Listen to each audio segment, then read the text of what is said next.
Hey everyone, welcome back to the channel. Today we are going to talk through all the sets that need reprints and how the Pokemon Company might go about reprinting these. Sit back, relax, and welcome to PokeMarketLab. All right, let's get into it. So the first thing I do want to say, yes, the Pokemon Company owns their own print company. It's called Millennium Print Group. They purchased them in 2022. And this is the first thing that everyone says, when we talk about reprints, yeah, they own their own print company, but there's reasons for that, and mainly cost and control. But the Millennium Print Group prints for other stuff as well. They print for other card games. They print for other companies as well outside of the TCG world. So yes, the majority of what they're putting out is Pokemon, but it doesn't mean those print lines are printing only Pokemon 24 hours a day. Okay, and keep in mind what we're talking about in our part of the industry is, in the investing side, is a fraction of the Pokemon cards that are printed in the world. Okay. The majority of people are exposed to Pokemon and purchase Pokemon through normal retail chains. Okay. We are the weird ones. We are the 1% that are super hyper focused on this stuff. So with that, let's get into, we're going to go through chronologically, look at in Scarlet and Violet, what's a potential set that needs a reprint, what's safe. Everything we're going to talk about here is just educated guesses. None of this is guaranteed. None of this is based on any real information. We have to wait and see. But we can kind of game theory this a little bit based on some things we've seen in the past, knowing what their capability is in terms of volume. And if we can kind of calculate and figure out all the sets that need reprinting, we can kind of make some educated guesses. So with that, let's get into our first set in Scarlet and Violet, which is Scarlet and Violet base. We are approaching 2 years at this point on this set. Yeah, so this released in March of 2023. So we are approaching 2 years, which historically has been kind of it hasn't been this perfect line in the sand that the Pokemon Company respects in terms of not reprinting past that mark. They have done that before, but it historically has been a good indicator that they're probably not reprinting. And I think given the number of sets that need reprinting, I think this one is extremely safe. It was obviously looked down upon for a long period of time. I still think it's not a fantastic set. It's just a typical base set, right? There's still plenty of boxes here on TCG Player sitting right at $150. I think that's probably an appropriate play. I think it's probably should be actually a little cheaper, but it is older, so it's getting a little bit of a premium. It is base set, so I think this one's pretty safe. When I'm talking about reprints here too, I'm talking, the biggest thing we have to keep in mind is booster boxes versus ETBs. ETBs are always a much higher risk for reprint. They get reprinted in way more volume than booster boxes because of the retail channels that those go into. So keep that in mind. Booster boxes versus ETBs have to be treated differently in terms of potential for reprints. I think Scarlet and Violet base booster boxes are pretty safe at this point. And then on to Paldea Evolved. We did get a pretty small Paldea Evolved booster box reprint some time ago now. And again, this one is inching towards 2 years. And I think given all the other sets we're going to talk about that really need reprints still, or are still in the, well within the reprint window, I think this one's pretty safe. I'd be surprised to see them go back and reprint this. And we do still have quite a few boxes here listed on TCG Player, 240 listed, $200 price point, which I think is very appropriate for this set and its age. Definitely safer on the booster box side. Again, still a little bit of a risk on the Elite Trainer box side. And then Obsidian Flames. Again, this one had a little bit of a reprint. They were very soft gloved with the reprint. It was quite small. Market gobbled it up, didn't care. And again, I probably should have prefaced this at the beginning. When reprints hit 2 different ways, right? They can go through sales channels, regular retail channels like Target, Walmart, and places like that, which really gets it to the masses. But when we're talking about booster boxes, those are going through distribution typically. Those are not going through regular retail channels, right? So those are going to LGSs and so on and so forth. So whenever that happens, distributors raise those prices. So typically a distributor is going to charge, high 90s, a booster box if you get a lot of volume, but right around $100 a box to a game store pre-release. Post-release, typically, especially if the price in the secondary market is up, the distributor can and will raise that price up, right? So that means there's a higher barrier in terms of cost to get that product to market, which obviously means it just kind of slows the absorption into the market. So just keep that in mind. Obsidian Flame booster boxes, I think, are pretty safe. One thing I do want to mention, the ETBs, and we're starting to see this on Paldea as well. The ETBs are starting to inch up. So these are sitting at $78 already. These are regular ETB on TCG players. So I definitely think if they were to go back and do anything for these earlier sets like Paldea and Obsidian, I think it would only be ETBs.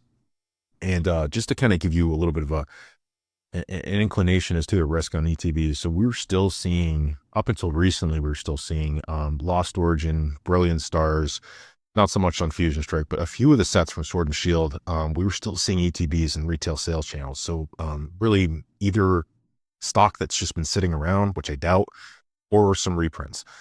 So again, just keep that in mind. From the older the set is, it's the booster box that really becomes safer quicker. 151. I've talked about this before. I think the ETBs are very safe. They really approached 151 like, hey, we're not going to reprint the ETBs. We're just going to reprint the booster bundles. And that could be either they did not have the bandwidth on the lines that make ETB packaging potentially, or they did it on purpose because they wanted to keep the ETB special and make it and get packs to market with the booster bundles. Just my theory, and if that's true, I think it was a fantastic move because the booster box is sitting right at $170 still on TCG Player. It's leveling out here a little bit, but the booster bundles they've produced a bunch of these this year.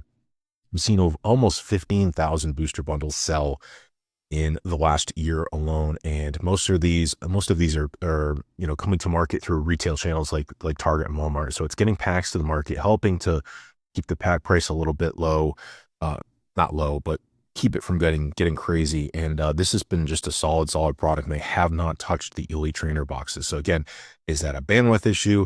Is this on purpose, using the booster bundles to get packs to market? If that's the case, again, I think it's pretty genius. So in terms of risk on 151 Elite Trainer boxes, I'll go ahead and call it. I don't think you're going to see reprints on those. We're not 2 years yet, but again, it is getting a little older, and we've seen a ton of booster bundles. They may just keep doing that. They may just keep printing booster bundles. We got Blooming Waters, right? Again, more packs to market. So I think the ETBs are definitely getting safe.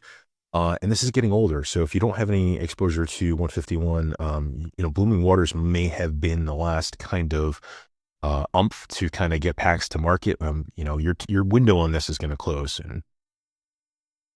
Paradox Rift, very, very solid set. This absolutely is at risk from a booster box and ETB standpoint of getting reprinted. It's not that old.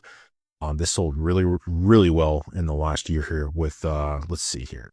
Almost 3,000 boxes sold, 200 boxes listed on TCG Player. Very good product at this price. I think this is definitely worth a pickup, especially versus, Scarlet Violet base. This is certainly where you should be putting your money versus base. This is definitely a reprint risk, right? We're getting younger as we go chronologically towards the present, right? And this is, I think this could absolutely take a reprint. I think it could take like a Paldea or Obsidian Flames size reprint. ETBs are absolutely at risk for reprints. Paldean Fates, this became a monster of a set. Just the Bubble Mew, and between the Bubble Mew and the Charizard, just a ton of value, and that continues to go up. And again, this is quite young at this point. Definitely probably needs a reprint. So having an Elite Trainer box of a specialty set that's this young, just look at that run up, 133% return in the last year. Look at the sell volume, just awesome set, beautiful box art. Needs a reprint. When I say needs, it means we don't want this sharp incline that you see here. Means, is that sustainable? Historically, it's not been. This could be a different kind of bull market. We have no idea, but historically we want slow inclination over a period of time. So I think the market would be well served to have more of this in hands at a reasonable price to get it in more hands of people, make sure people have an opportunity to open it and experience what is really a really solid set. And I was screaming this when it was like $40 in ETB, and it's definitely deserves to be up here. This is Crown Zenith territory, and which probably speaks to either Paldea Phase being a just amazing set, or Crown Zenith being undervalued. One of those two. So this needs a reprint, and I think the market can absorb it too. Temporal Forces, I kind of call this the sister set to Paradox. I think they're kind of well matched with each other. These are actually drying up on TCG Player. Only 95 boxes listed, $170 market price. Again, considering how young this is, let me see here. This was Temporal Forces was March 2024. So this is really young. Let me get back to Temporal here. Yeah, so this is a very young set. So this is a complete risk of reprint across the board. Again, the only caveat being we don't know how big that reprint's going to be. And one of the kind of big picture I'm trying to explain to you is there's a lot of stuff that needs reprints. There's a lot of things in Scarlet and Violet that need reprints, amongst other things, amongst new sets that are coming out, such as a Team Rocket. If I'm Pokemon Company, I'm not gonna print a normal. I'm not gonna print what I printed for like Temporal Forces or even Surging Sparks. I need to go deeper on the print run for that, right? Which takes away my available bandwidth from a print standpoint to go back and reprint other things. So either they're going to have to go bare minimum on reprints on multiple sets, or go heavy on certain things, so on and so forth. So again, we'll come back to that because there's other reprints to talk about here. Violet Masquerade, a very young product that's done extremely well, sitting at $180 on TCG Player here. Just a beautiful set. You have that Greninja that's held up extremely well. There's only 80 boxes listed on TCG Player. Look at that, 37% run up in the last year. Very, very solid set. And this needs a reprint. This straight up. Having booster boxes that are approaching $200 and being a year old is just not even a year old at this point. Really needs a reprint. So again, another set, more reprints. Are they going to be able to give it attention? Crowded Fable.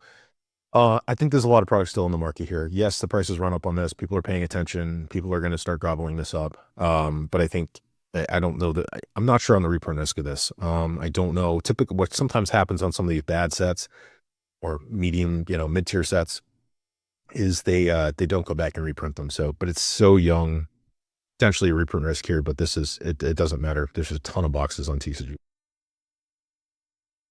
Stellar Crown, another solid set. Sold very, very well in the last year. It's not even a year old. Sold over 7,000 boxes, only 125 listed on TCG Player. So this is absolutely a risk for reprints. Again, across the board from booster boxes down to ETBs. So just keep that in mind if you're purchasing. Surging Sparks.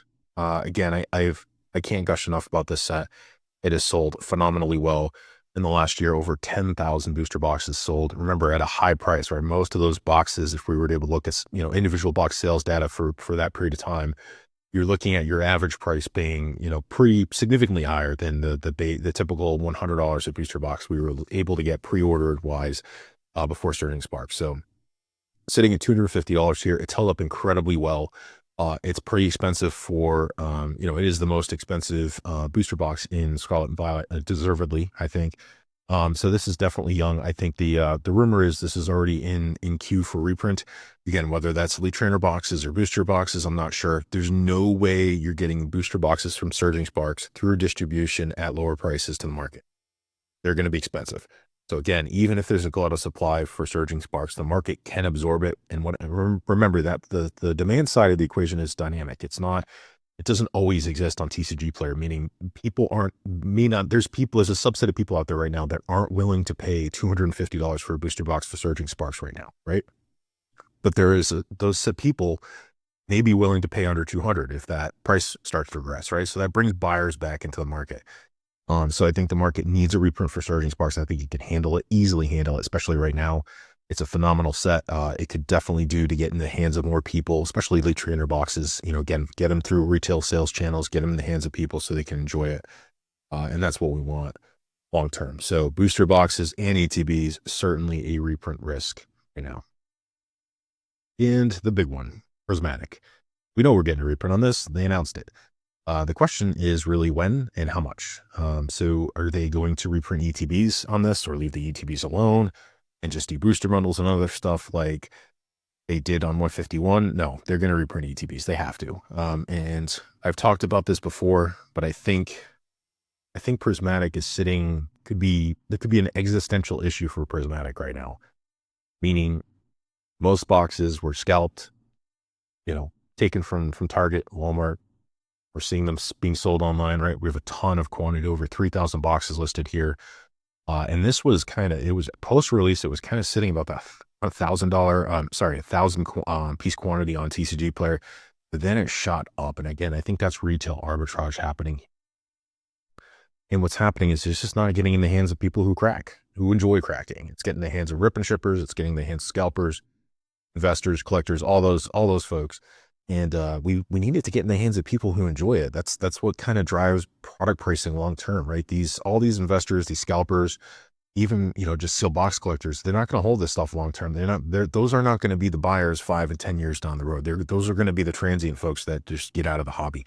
It needs to get in the hands of kids, of parents who open their the boxes with their kids, of people who enjoy opening this stuff, so it becomes beloved. That is not something I can represent with data, but it absolutely exists. And I think that's an existential problem for Prismatic. So I kind of hope they print it into the ground, not to the point where it gets down to $50 an ETB again, but get it down to the $60 and $75 range. That would absolutely bring a ton more buyers into the market. I think it would be crackable at that price. It's still an elevated price. It's still a great price, but it just brings, it just gets in the hands of more people. So that's our kind of high level view at what the Pokemon Company could do to approach reprints here in the next 6 months to a year. What we didn't talk about is, obviously, again, we have Journey Together coming out. We have Team Rocket. It's going to be a massive set. There's so many things that need attention from a print bandwidth standpoint. And again, my point is they cannot do it all. They literally can't do it all. I mean, Prismatic needs a massive reprint. Surging Sparks needs a pretty high reprint. Journey Together, my guess is they went into that probably printing a bit more, right? The demand signal from the market right now is print, right? We have the capability, the market has the capability to absorb product. Prices are elevated. Secondary market can absorb it. Now's the time. Put a few more boxes into the market, make some more money, right? There's just too much. And hopefully, the demand signal is not like we saw on some products, from a COVID era where things were so hot, they were so crazy. And when that demand dropped off a cliff, by the time the reprints hit the market, it was too late. There was not enough demand, and it was a heavy-handed reprint. And unfortunately, that meant some products that really got depressed for, some products haven't even recovered, depending on the type of products. So hopefully they don't, they can't have to take an even approach. But again, there's just so much that needs reprints right now. It's really wild. And again, they can't do it all. So just keep that in mind. And remember, reprints are not always to be feared. They shouldn't be feared. They should be seen as opportunities, especially in a market like this. Like, you can't even get product at an MSRP right now. And I'm traveling this week. I visited a couple game stores. Nothing from Pokemon product, sealed or singles. Everything is wiped out. People are picking up anything at any price. So we need more product in the market. We really do. This is getting to the point where it's overblown territory in my mind. So I think we're at the point where we need it. That's it for the video today. Let me know what you think in the comments below. Like and subscribe to the video if you think we're doing a great job. We'll see you next time. PokeMarketLab out.